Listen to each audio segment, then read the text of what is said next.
Здравейте, уважаеми зрители! Вие сте с поредния епизод на Снукър България подкаст. Аз съм Даниел Любомиров, намираме се в Национална снукър академия и всъщност мога да кажа, че сбъднах всичките ви снукър мечти, защото мой събеседник днес е не кой да е, а любимата на всички съдия Десислава Божилова. Деси, благодаря ти, че прие поканата. Много се радвам, че си тук. Добре дошла на едно място, което ти е също доста познато, естествено, но наистина много се радвам, че ще може да направим този епизод с теб сега. Здрасти и аз много благодаря за поканата. То за нас е истинско удоволствие, особено даже къде на шега, къде абсолютно наистина ти откакто, тъй като само няколко дни минаха от финала, ти откакто си се прибрала в България, горе-долу само интервюта правиш, нали така? Даже можеш ли да си ги изброиш вече всичките, които си направила и ти предстои да правиш също? Не знам, може би 10 вече съм направила, така че да, не съм сигурна, че мога да ги изброя. Наистина от места, които до сега не са се интересували от снукър, покрай теб започнаха да обръщат внимание на този спорт. Това също сигурно ти носи някакво удовлетворение. Да, много е готино и защото всъщност много повече хора така научават за снукъра. И от няколко дни винаги се опитвам да спомена за това, че все пак се провеждат и тренировки за деца. Имаме нужда от повече деца, които да тренират. И да, готино е това, че съм била в най-различни медии и всъщност много повече хора ще чуят. Естествено, особено и като знаем кой стана световен шампион. В Национална снукър академия всеки ден има тренировки за деца. Даже в момента, като провеждаме този запис зад нас на една от масите, има тренировки за деца, така че запишете детето си. Безплатни са първите 2 тренировки, за да не ни привземат съвсем китайците, тъй като вече имат и световен шампион.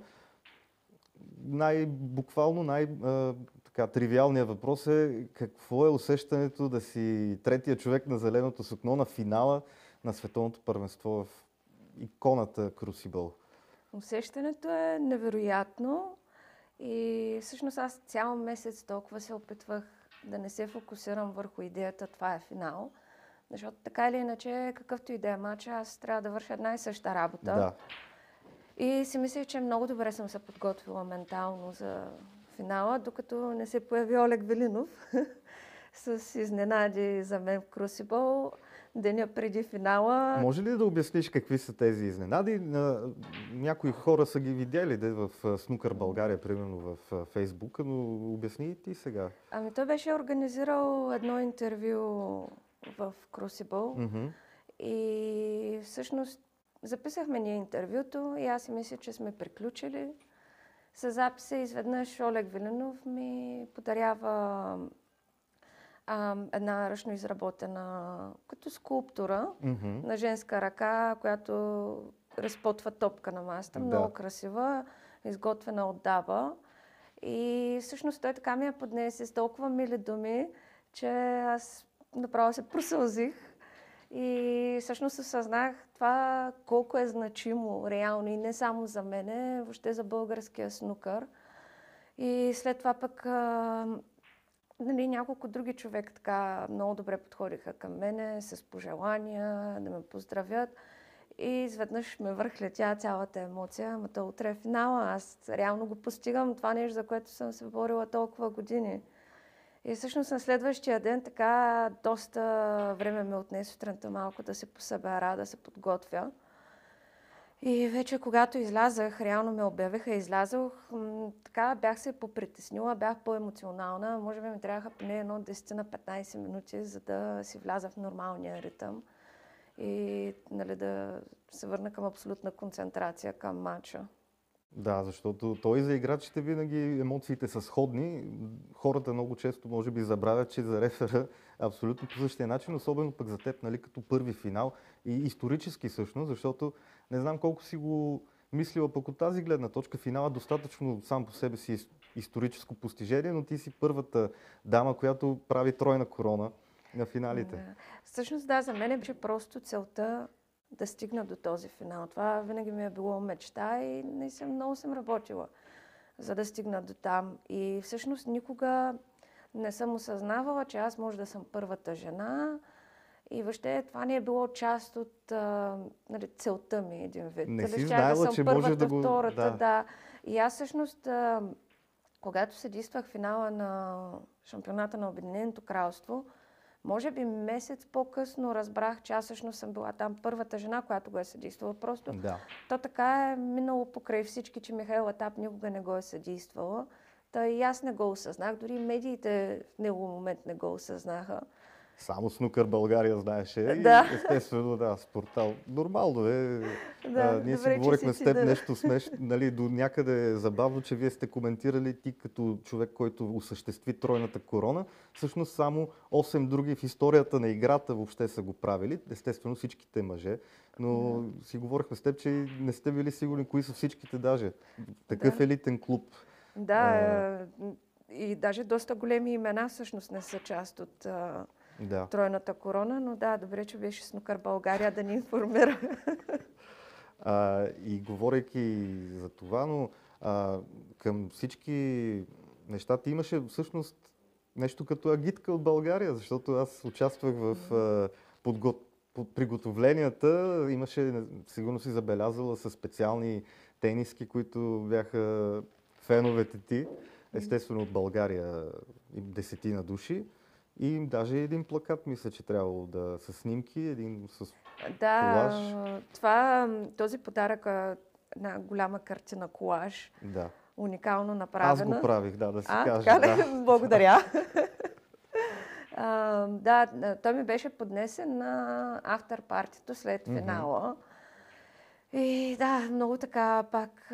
още емоции просто да те залеят. Емоционална, приятна изненада просто да види човек, че аз работя много и искам да постигна нещо, но всъщност когато съм го постигнала, колко други хора всъщност са го оценили и са зарадвали и са положили усилия и мен да ме изненадат допълнително. Просто бяха изключително емоционални 2-3 дни там. Иначе шеговито казвам, аз го направих. Не знаеш пък какво приключение е било да го принтират този плакат въобще в Англия. Така че и да допълнят естествено снимката в средата, която трябваше да бъде от финала. Така че наистина доста перипети има, но всичко завърши прекрасно. И ти получи това, което заслужаваш, естествено. Благодаря. Ти предполагам си наясно била, че в България си много от снукър общността те обича много и то е нормално, но не знам дали забеляза колко много коментари имаше от чужбина, когато беше обявена новината за твоето, че ти ще бъдеш съдия на финала. Общо взето десетки хиляди коментари се радваха за теб, че го заслужаваш. И може би това си го усетила пък вече, когато се е стигнало до там, че хората не само те поздравяват, но и знаят, че това е заслужената награда, така да кажем, за цялата ти кариера. Да, по принцип и аз се очудих колко много хора всъщност се зарадваха и ме подкрепиха, пуснаха хубави съобщения и осъзнах, защото по принцип в нашия спорт и съдиите са много тачени от феновете. Даже бих казал единствения спорт. И долу-горе всеки фен си има и любим съдия. Или примерно няколко съдии, които много харесват. Но получих толкова много коментари и съобщения, като цяло позитивни. И много е приятно, когато човек види, че всъщност неговият труд е оценен. Иначе самия финал, чисто технически, не може и да бъркам, не помня някаква драматична ситуация да имало с теб. Естествено, избягвам една шега на Марк Уилямс, защото я имам във въпросите, но като изключим този базик, бих казал, нямаше нещо толкова драматично като че ли, което да те стъписа. Не, целият финал си протече много леко, не е имало някакви специални ситуации, нищо кой знае какво. Казвайки за въпросите, естествено, Снукър България страницата, правим всичко възможно да включваме и зрителите във всяко едно такова преживяване, което организираме. И започвам веднага с въпросите, защото тя Деси от интервю в интервю скача така или иначе напоследък. Виктор Илиев, който също беше от агитката българската в Крусиво, пита как е толкова готина. Естествено започваме с Благодаря на Вико. Вико също е много готин. Той е един от топ състезателите ни с най-висок брег в България и много се радвам, че всъщност беше част от агитката. Дойде да ни подкрепи. И въобще толкова емоционално направиха цялото изживяване за мен. После бяха части от афтерпартито, беше хубаво, че имахме компания, която просто да разтовариме, да се позабавляваме след този финал и да си го направим като празник.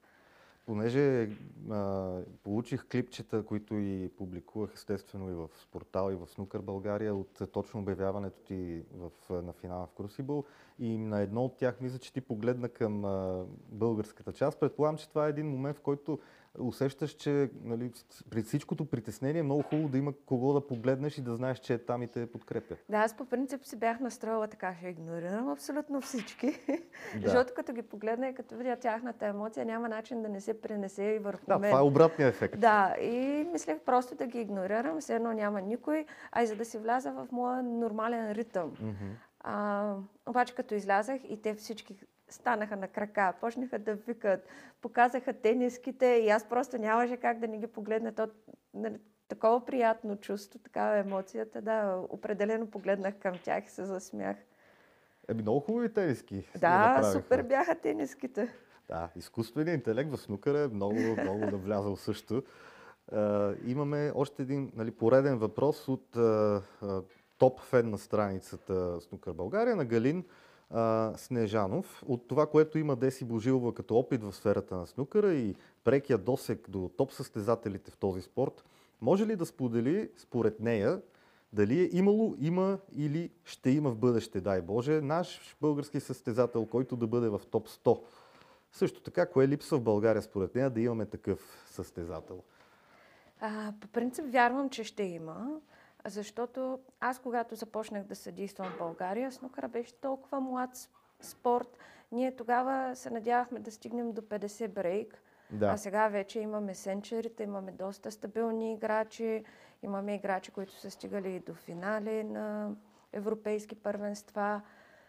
И всъщност много бързо нашите играчи тръпнаха напред. Но въпросът е, че все още нямаме чак толкова много играчи, чак такава голяма конкуренция. Според мен, може би от идващото поколение вече има голям шанс да имаме професионален играч, но за това определено трябва повече деца да идват, да играят, да тренират, защото колкото по-рано започне един човек, толкова повече шансове има. И знаем колко пък бързо се развива самия спорт, защото това преди години също един вид е малко по-лесно било да пробиеш при професионалистите, отколкото е сега с кютура. То е изключително изтезание и въобще и невероятно изпитание за всички. Нищо, че един от кютур стана световен шампион буквално, но там знаем, че беше различно. Но наистина и по-трудно става в световен мащаб. Да, защото сега дават реално повече шансове, но така и конкуренцията е по-голяма и трудно се влиза, Но освен кютура има и Q-School, където също е един шанс да се влезе. По същия начин и с европейското, ако стане шампион на европейското. Има шансове, но просто конкуренцията е огромна. И трябва опит по турнири. Когато един човек само тренира и се състезава в България, няма как да придобие този опит. Трябва да се ходи в чужбина по турнири, за да се трупа и един друг вид опит на състезание, а не просто на построяване на брейк, примерно. Да, защото видяхме колко... може би Джао Синтонг не е много добър пример за това как не може само с брейкове, понеже той горе-долу така стана световен шампион, но всички много добре знаем, че особено пък в Крусибъл не става само с това и може би Джао е едно от изключенията по-скоро даже да кажем. Съгласна ли си? Да, абсолютно съгласна съм и много зависи срещу кого играеш. Да не говорим, че може да си страхотен брейкбилдър, да вкарваш всичко, но какво правим, ако се случи да е ден, в който просто не върви играта, просто има такива дни. И тогава трябва да си способен да играеш и по-стабилни защитни удари и въпреки всичко пак да правиш някакви по-стабилни брейкове, въпреки че не ти е ден. Това прави големите шампиони. Просто това, че могат да печелят мачове, дори и когато не са в най-добрата си форма.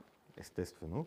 Продължаваме към следващия въпрос на Sim VS, така е никнейма на този човек. Какво е мнението и относно евентуалното провеждане на световното първенство извън Крусибъл, защото знаем, че Бари Хърн няколко пъти е споменавал нещо такова.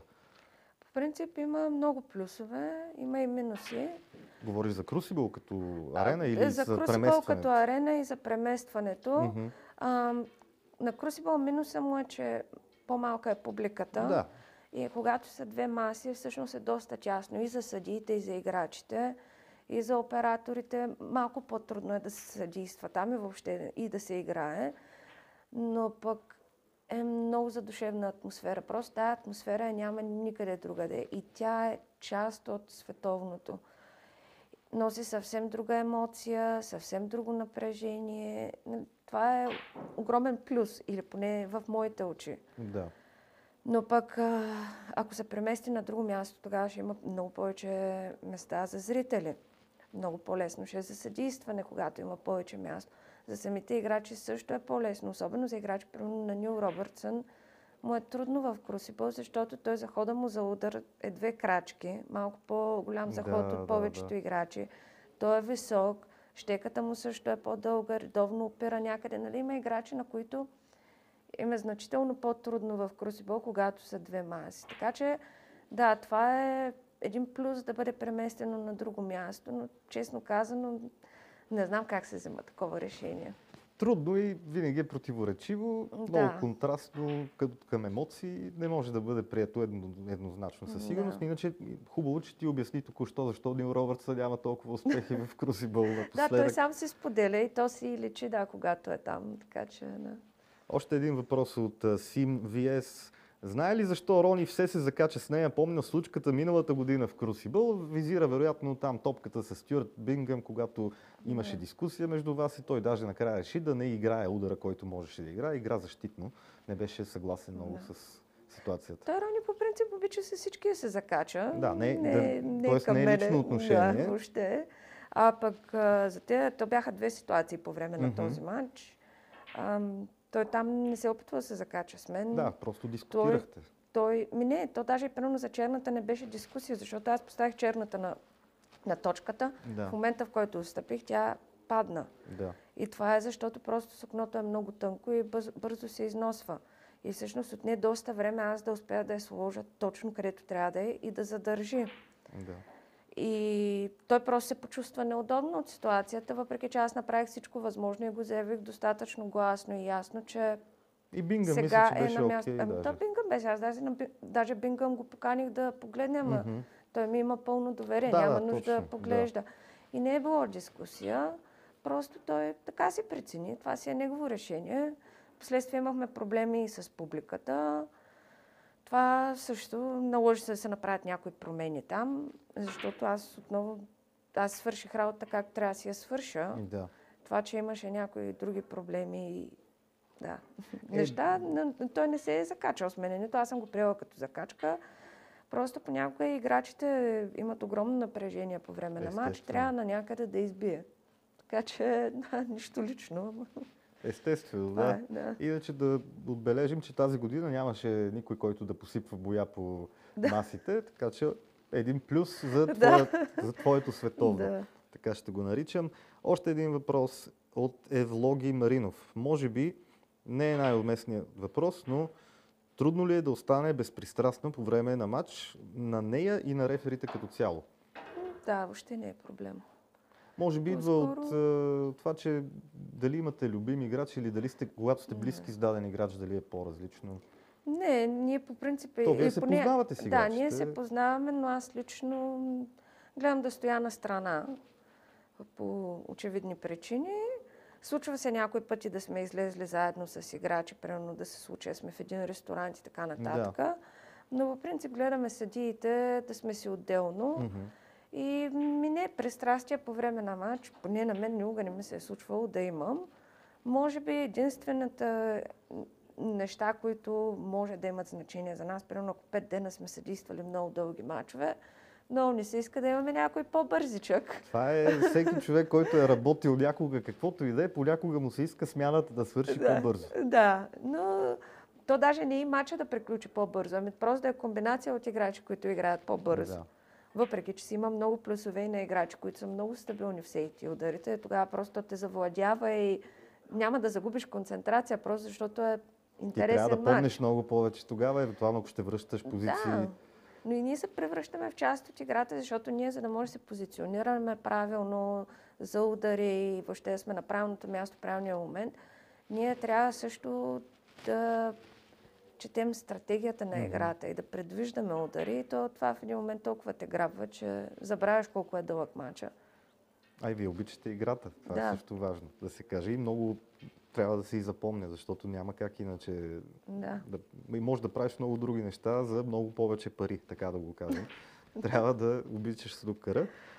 Въпрос от Адриан Иванов. Как така състезател с аматьорски статут е нарочен за шампион още преди квалификациите? Няма да те карам ти да отговаряш. Не е бил нарочен за шампион, просто беше един от... Всеки път има класация, вероятно на букмейкерите визира той. Има класация за това кой може да стане шампион. Той не беше нарочен за шампион, просто с отпадането на някои велики и фигури, особено в първия кръг Кайран Уилсън, след това и Нил Робъртсън отпадна, Марк Селби отпадна в последствие и Джао започва да се изкачва при фаворитите. Напълно нормално, както би се изкачил всеки състезател, просто не е бил нарочен, нямаше нищо уговорено, нали така? Абсолютно нищо. Точно така, защото иначе всяка година по тая логика трябва да има китайски световен шампион, пък знаем, че никога не се е случвало до сега. Така че конспирация нямаше тук. От Цветанка Зарева: Деси е прекрасна, да бъде здрава и благословена. Кое е най-трудното в професията й? Благодаря много. Най-трудното е, може би, концентрацията, да поддържаме концентрация. И като цяло, да, най-трудно е и в критични ситуации да се вземе решение и човек да може да се отстоява и да бъде стабилен. Изграждането на авторитет също е, нали, не се случва от днес за утре.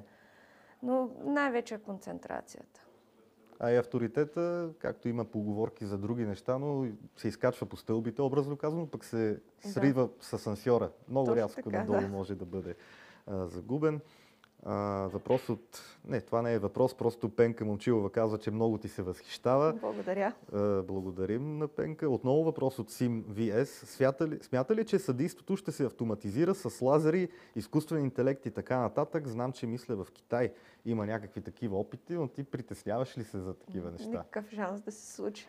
Да, само бих добавил, че в Китай има някои маси в някои клубове, където примерно триъгълника сам излиза на масата отдолу и реди топките, но това не знам какво толкова помага на човечеството, когато и човек може да си го свърши сам. Не смятам, че е голяма опасност. Не, аз нямам против, ако иска, нали, някой робот да ми реди масата или да вади топките вместо мене, но много от решенията, поне за момента, не мисля, че AI може да ги вземе, защото някой трябва да го ръководи.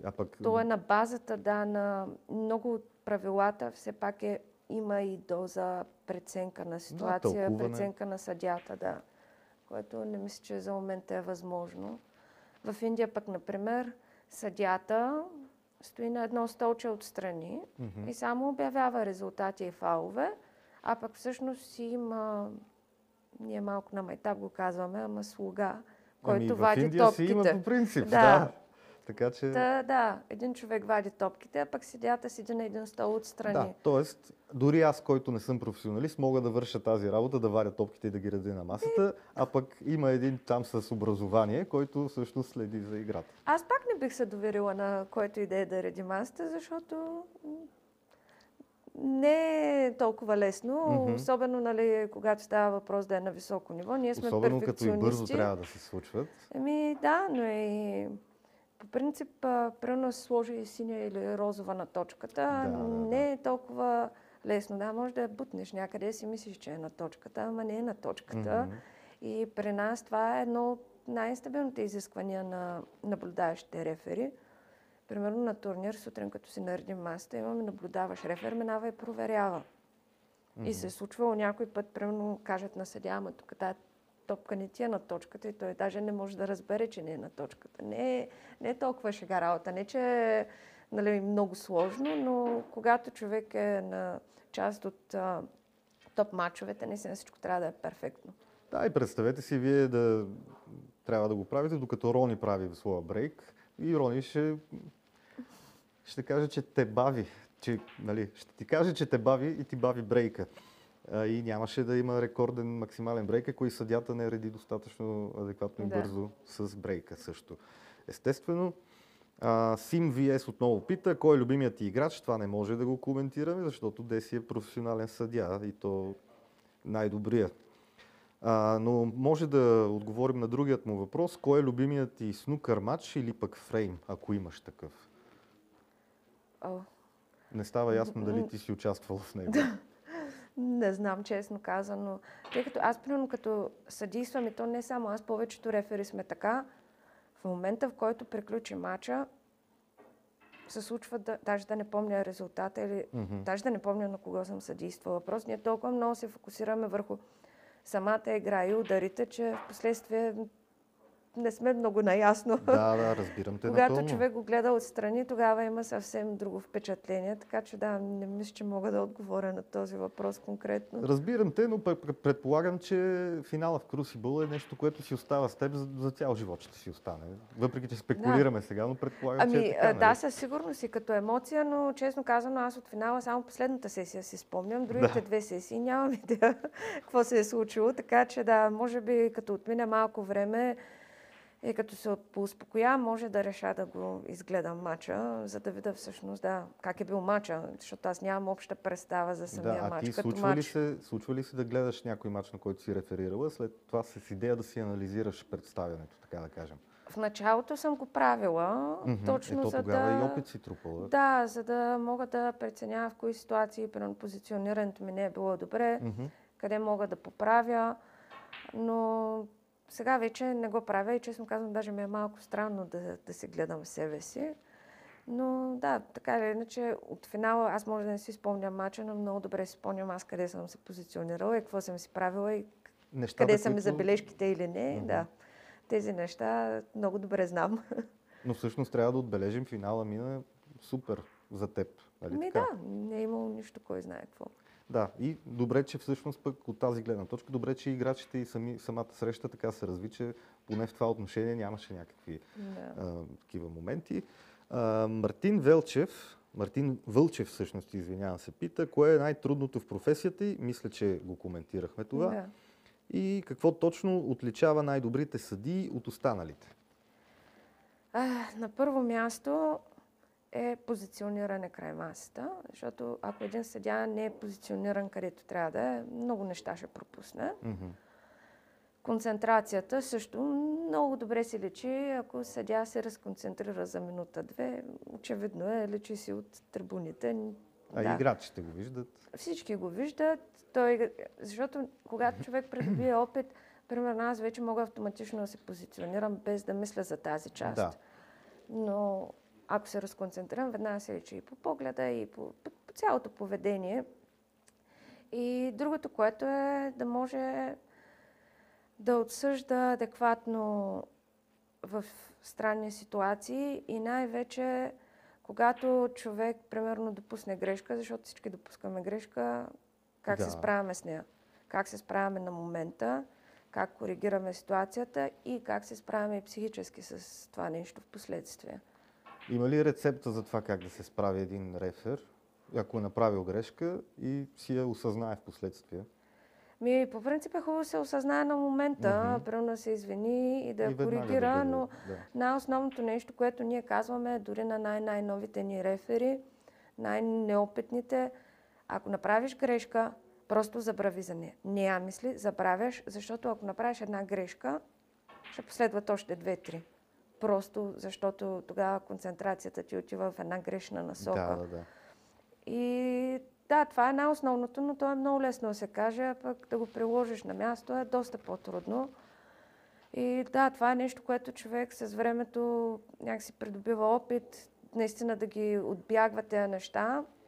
За момента, но в момента, в който приключи мача, това всичкото е върху теб и ти трябва по някакъв начин да се справиш. Да, все пак това не е от най-благодарните професии, така да кажем. Въобще съдейството в спорта е много сложно, наистина много често негативи се трупат покрай тези неща, за които ти обясни току-що. Йордан Пешев пита, в заключителната фаза на турнира мислила ли си за финала да бъде Рони Тръмп? Предполагам, че има предвид да бъде от такива велики играчи и дали е имало значение за теб.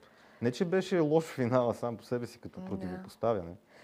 Да, аз като стигнахме до полуфиналите и си казах, който и всъщност да е на финала, матчът ще е Няма невероятен. как да е, да. Да.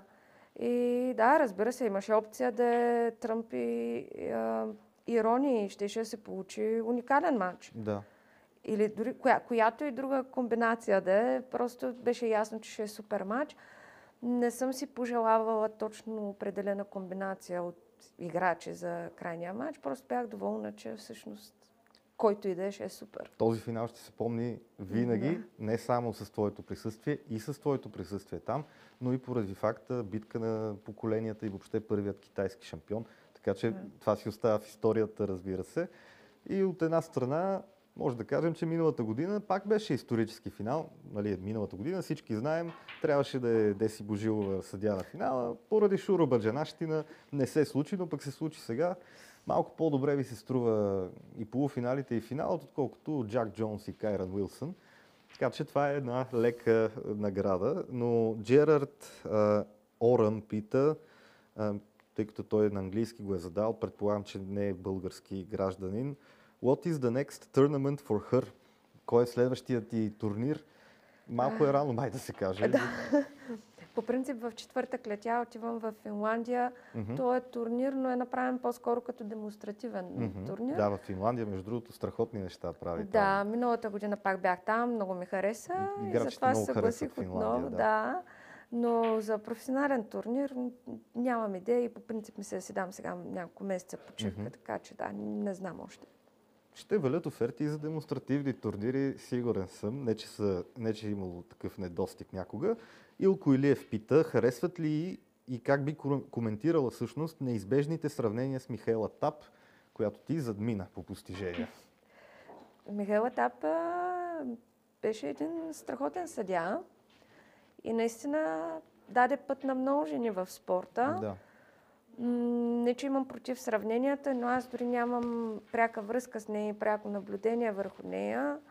И нали, тя е един пример за всички жени в спорта, но като цяло това мене по принцип не ми е много приятно. Нали.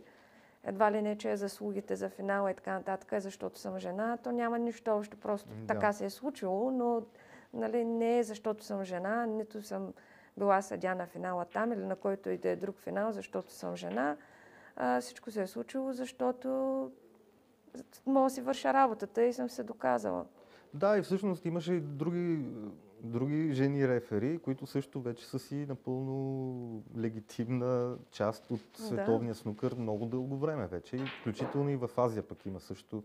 Така че да, няма нищо общо от това, но винаги е хубаво да се говори, тъй като това е джентълменски спорт, малко устаряло казано, но хубаво е пък ти да си първата жена, осъществила тройната корона. Мария Миладинова пита, любим момент, който няма да забрави, освен финала. Хубаво, че уточнението тук. От световното говорим, естествено. От световното? Ти се загатна и да и за тези емоции, които бих казала, изненадите от българите. Това може би ми беше най-любимия момент. Плюс аз толкова съм свикнала да пътувам самичка. Да, ние с реферите излизаме заедно на вечеря и комуникираме, но сме по цял ден заедно. Не е същото като да твоите приятели да са с теб. Да. И това беше първият турнир за мен, който реално аз имах група приятели. Те още като дойдоха, видяхме се, излязахме на вечеря, посмяхме се. Всъщност, благодарение на тях и тяхната компания, аз успях и да разтоваря малко. Да. Защото цял месец съм била супер сериозна, съсредоточена и те като дойдоха си казаха, супер, нали, някаква приятна компания, така да се зарадваме, да се посмеем. Да, разбирам те напълно. Доника Денкова пита, на кого в професионалния снукър симпатизира. Отново не може да кажем нищо такова. Мога на Ян Верхас. Добре, ето, Ян Верхас може, да. Йордан Пешев пита, това го казах за турнира с Тръмп. Симеон Симонов пита, ще я видим ли в Бургас на 24 май? Да, там съм. Добре, супер. Тихомир Петков има няколко въпроса. Тихомир Петков е топ фен на страницата в снукъра. Как се отнасяш към шегичките на масата? Дава пример с Марк Уилямс и жълтата. или когато поиска почистване на розовата след 5-6 минутно възстановяване и наместване между купчина топки.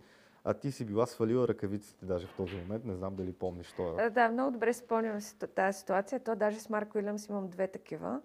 Едната беше на Мастърса точно. Трябваше да се сваля ръкавицата, защото с ръкавици топките се плъзгат. И аз реших с гола ръка просто да пусна розовата отгоре. Нямаше друг вариант да е сложа на позицията, на която е. И в момента, в който го направих, Марк Уилямс, да, са по майтапи, ще изчистиш ли розовата?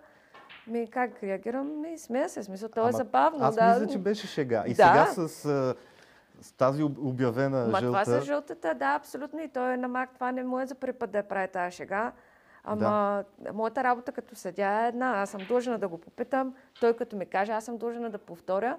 И както се видя за всички, посмяхме се и е много готино, че и той беше склонен да пуска майтапи, за да свали малко напрежението. И тези моменти винаги са готини и приятни. Както за играча, така за мен като съдия, така и за публиката. Да, и това беше сравнително в началото. Да, то си беше абсолютно съвсем готина шега на място, така че... Да, което за това пък много хора харесват и Марк Уилямс дори, заради тези черти от характера му. Отново Тихомир Петков говори за това как се чувства съдия или в случая ти, когато на някой му прещрака нещо и започне да вкарва като лут и да се пречка на съдията да не може да извади и заложи нормално топката. То по принцип не се случва. Чак толкова така. Да, аз мисля всички знаем за един играч, който го прави, но... Кой бе? Кой е този играч? Но аз по принцип нямам против. На мен даже ми е по-приятно с бързи играчи. Сега, примерно, матча, който съдействах на Лука Бресел, Лука беше паднал на 14 секунди на удар. Въобще нито той се е пречкал на мен, нито аз на него, нито е изглеждал аз да съм по-бавна от него. Да. Нали, ние си имаме ритъм и аз по принцип, на мен лично повече ме приляга ритъма на бързите играчи. И да, няма проблем. Не мисля, че има някой съдия, който ще се оплаква, че играчът много бързо разчиства масата. Не мисля, че има такъв вариант. Добре. Все пак да използвам случая, понеже въпросът е за Доминик Дейл. Използвам случая да поздравим първо Пролетина Величко, естествено. Тя също в Крусибъл съдейства финала на световното за ветерани, така че страхотен успех и за Пролет. Браво на Пролет. И мисля, че всички видяха, или поне аз се постарах да разпространя клипчето на Доминик Дейл, който излезе с едно палто и с една шапка, между другото като Алекс Хигинс от преди много дълги години. Не знам дали това точно е била идеята на Доминик. Той също е един от най-веселите хора в световния тур. И той сложи шапката на Пролет, нали, своята шапка сложи на Пролет, тя също се усмихна. Ти как би реагирала, но ти горе-долу спомена покрай шегичките с Марк Уилямс, то беше с такъв момент. Да, защо не е смисъл? Не, особено нали, този турнир, то не е като супер стриктно, с много забрани. Нали. Там е празнуване на играта. Да, и идеята е, нали, все пак и хората, които са дошли да гледат, и на тях да им е забавно и приятно. Така че, пък и той Доминик по принцип е така по-екстравагантен, много е весел, с него винаги е интересно. И разбира се, че като съди, дали ще е Пролет, дали ще съм аз или който и да е друг, нормално е и ние да отреагираме на шегите и да се помайтапим и ние с тях. Естествено. Той Тихомир даже допълва, на нас ни е супер забавно. Както на всеки човек му е супер забавно. Кога на World Snooker, отново от Тихомир, на World Snooker ще им светне, че съдията трябва да има на разположение някакъв таблет с ап, може би, с който нормално да възстановява топките. Има един такъв инцидент, не знам дали си видяла, по време на квалификациите Дейв Гилбърт помогна на съдията с телефона от публиката, тогава го беше взел, за да види как трябва да се пренаредят точно. Ти какво мислиш по въпроса? И преди сме говорили. Да, ние по принцип имаме система, за която, между другото, и много хора обичат така да ми пращат съобщения, да ми дават съвет как трябва да работи системата, тя всъщност точно така работи. За съжаление, може да се случи само на телевизионни маси, с стабилни камери. Тази система, аз ако съм примерно съдията на масата, имам маркировач, който записва, замразява всеки кадър на защитните удари и примерно на мен, ако трябва да връщам ситуация, аз го моля Той миксва двете картини и пред мен има огромен екран, на който аз гледам и намествам, но въпреки всичко аз няма как да видя до милиметър източно. Затова и човека зад бюрото ни помага. Примерно казва още примерно половин сантиметър вляво или вдясно. Да. Правили сме опити за това нещо с таблета в ръка, но на таблета той е толкова малък екран, че съвсем пък няма да може да видим дребните разлики. Нали, дали леко вляво, дали леко вдясно. А защо го няма на всяка маса? Защото първо, че е свързано с огромна сума пари. Второ, реално накрая връщането на ситуацията няма как да е идеално на 100%. Пак остава малка дупка за донагласяне от съдията и двамата играчи. Просто няма как да се случи перфектно с такава система. И също да отбележим, няма как, ако някой не е съгласен, да бъде подновена ситуация. Тоест и двамата играчи трябва да се съгласят, че топката е върната. По принцип трябва да се съгласят, ама аз примерно като един съдия знам къде е била и единия ми казва не, тук от другата страна беше. Просто прекратяваме и винаги крайното решение е на съдията, не на играча. Но в повечето случаи се съгласяват и двамата. Да, защото и за тях може би понякога не е толкова важно, колкото понякога се вторачваме прекалено в детайлите. Иначе унази ситуация с Дейвид Гилбърт, то нямаше тогава тази система, не беше телевизионен по такъв начин матча, което е нормално и той опита да помогне. Това е част от правилата, то си е написано черно на бяло в правилата, ако някой от публика може да помогне или някой е видял нещо, защо не, защо да не. Така че това не е нещо, от което бяга някой. Не, въобще. Разбира се, по-добре е, нали, човек да е запомнил ситуацията, но понякога е невъзможно, особено като се разместят няколко топки. И всъщност, когато можеш да използваш помощ, защо не? Естествено. Юлиан Евтимов пита, имало ли е време за забавление и релакс по време на световното или изцяло била концентрирана и съсредоточена, все пак ментално трябвало да се пази? Загатнахме до някъде. Да, по принцип, да, целият месец абсолютно сериозна, концентрирана. И да, в съботата преди финала, когато дойдоха всички българи, тогава вече наистина успях да поразпусна малко на вечеря. Естествено и напълно заслужено успя. Атанас Иванов, кой играч спори най-често с съдиите? По принцип не спорят. Не е нещо, което се търси.